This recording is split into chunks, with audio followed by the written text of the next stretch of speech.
Your dad is the DM. I suppose he is the DM. No, I mean, he was the first dungeon master, you know. Yes. Well, everybody would want to be that. And you're, Yes. yeah, like you're describing, like, I don't know, it's just funny. Like, The irony, right. He's the best DM, right? People want to be that. He just was that. You know, there's a difference. You know, he didn't try to be this great DM. He sat down at a table and he would look around and see what people were good at and just drew it out of them and then created these really crazy adventures to enhance that. But it just came out of him. People had to study and learn how to do it. A lot of the things that happened in the Napoleonics, even though it was a unit game, were rather unique because you had morale in there. And morale was very important, I mean, historically and in the game. The commanders were important for morale. So commanders tended to take on a persona. And you'd have a battle in a town, and they were adding all these other things, like there were townsfolk in the town, and you could get information from them. And this is all stuff which shows up in Brownstein, in Blackmoor, in a lot of the gaming that we did. We were always adding other things, the game masters especially. Arneson came up with the ultimate I've got you all beat routine. And he would literally, he had the Russians, and the Russians were all basically dark green. So he'd take a Russian figure and he'd dip it in the paint, shake it off, set it aside to dry, and after they all dried, then he put the color tabs on the shoulders, and he didn't have all the cross belts and everything else, but he had the biggest damn army. And we called it the dip and dunk method. With anyone who becomes famous, it is easy to create myths about them and make them into something they aren't. Arneson is already a wargamer, yet he is still a teenager when he meets these older gamers. By joining the Wargaming Club, he is spending time with a very scholarly crowd. Even those who aren't in college are very keen thinkers. Although the term isn't in common use at the time, Arneson is now part of what can best be described as an incubator, where everyone shares and expands upon each other's ideas. Everybody was moving in the same kinds of directions. We weren't the only impetus in this. There were a lot of other people who are going through the same sort of thought processes. And as the referee becomes more and more important, you have the kernel of the role-playing game. That's where role-playing games come from. Because you don't have role-playing games without a referee. Our group had gotten into some moderate role-playing with the Napoleonics, with the Civil War, with the medievals, and we just kept doing it. Every one of these groups has somebody who invites you to their house, okay? So if you're playing poker, you go to somebody's house and he sets the background of how you're gonna play poker that night. You know, he says, we're gonna do this and I don't want wild cards.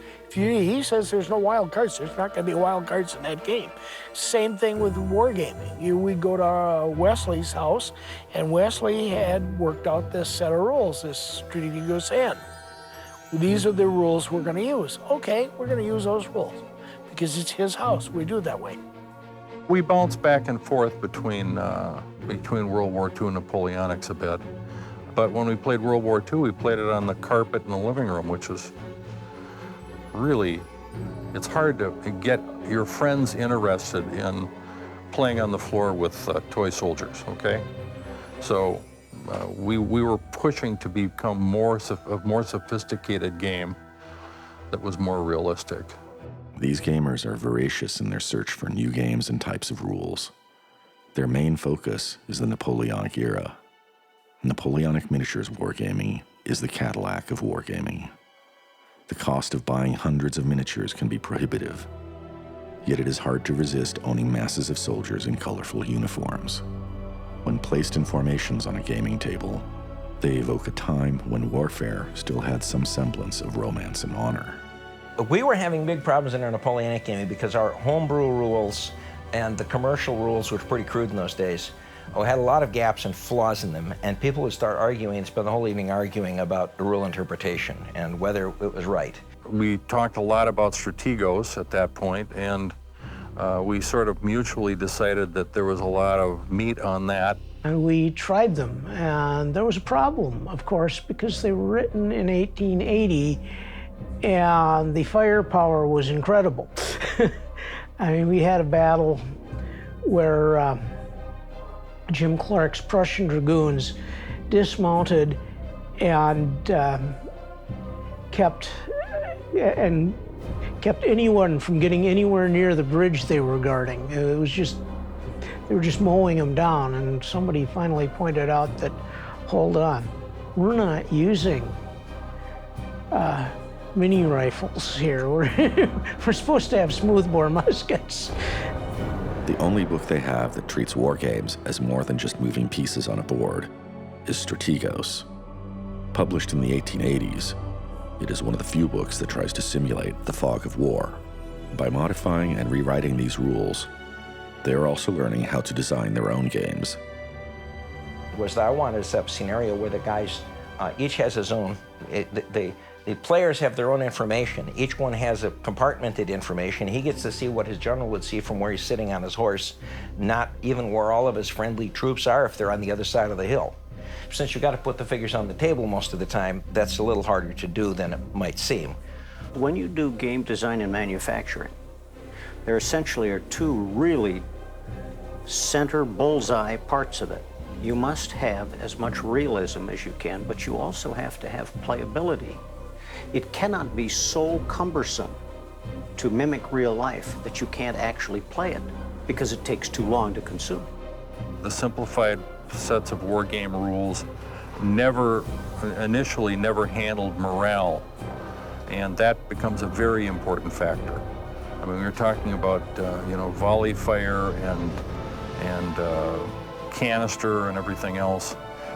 Troops at varying points cease to be able to do what they're told to do. So you start playing around with these factors and adding them to the game. In general, you tend to move in the direction of a more accurate game. We didn't want to be able to look at the board and see where all the armies were at Gettysburg.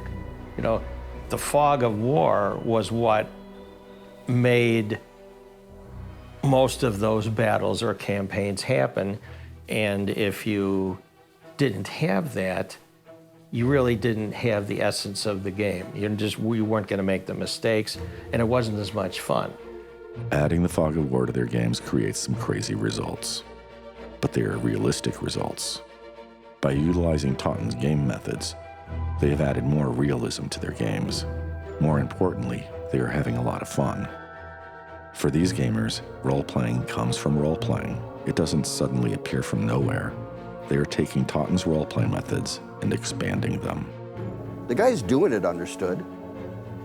The people that looked at us and said, what the hell, look at these guys playing. My mother called my Napoleonic troops, she called them troopies. She showed them to her friends and said, look at his troopies. I say, Ma, I painted those an hour per figure.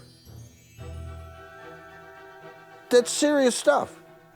They're really valuable. That idea about having a referee who just makes all these decisions instead everybody just argues, it's going to really be good to get the games going.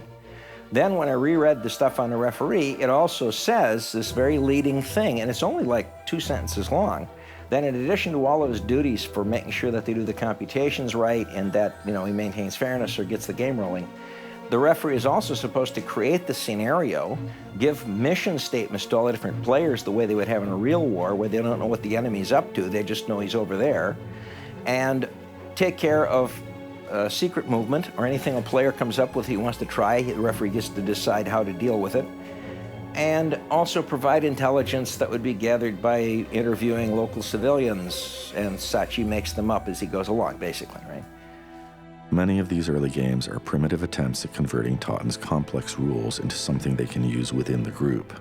At most, they are adapting combat charts to the Napoleonic era when rifled guns do not exist. We went to that demonstration game at Greg's house, and they didn't have the rules written down. It was all up here, and then they'd make their moves and so on, and then they'd talk it out as to what was likely to happen with their action. And the talk would get to arguments. The game wouldn't move very long. Initially, they are playing the rules as house rules that are not written down. By using Totten's wargame methods, they are introducing role-playing into wargames. Yet what they are really doing is changing how they play their games. This is the key to understanding the creation of role-playing. The role-play method is not defined by rules. In fact, the role-playing method is best defined as a condition where rules cannot fulfill the needs of the players. It requires something extra that isn't written down in the rules, that expands the game into the realm of imagination. There's two ways to look at a miniature war game. One is that there is a miniature battle that's taking place on the table, and you want absolutely everything that happens there to be absolutely realistic. The other way of viewing it is you have two teams, and they are playing roles. They're in a command structure. And the only thing that's important is that their experiences are realistic. It doesn't make any difference what else is happening on that table. It's immaterial. But what is important is that the things that happen in that game are representative of the kind of things that would happen to those people if they made those decisions in the real world in that command structure. I seized on the notion of we have things going on and the other side doesn't know what you're up to. And I started making ever more convoluted battle situations where possibly one of you guys is commanding the Spanish guerrillas who, since the main armies are colliding on this battlefield, just wants to keep him and his guys hiding out in town and looking innocent, right? I'd stick my head down there once in a while, find out, what are they arguing about now? And then I'd come to find out they were talking about a position on this battlefield that one of them had moved such and such a group to this, and that was wrong. And I thought, those guys are nuts, wasting all this time, and they could be out earning a living someplace.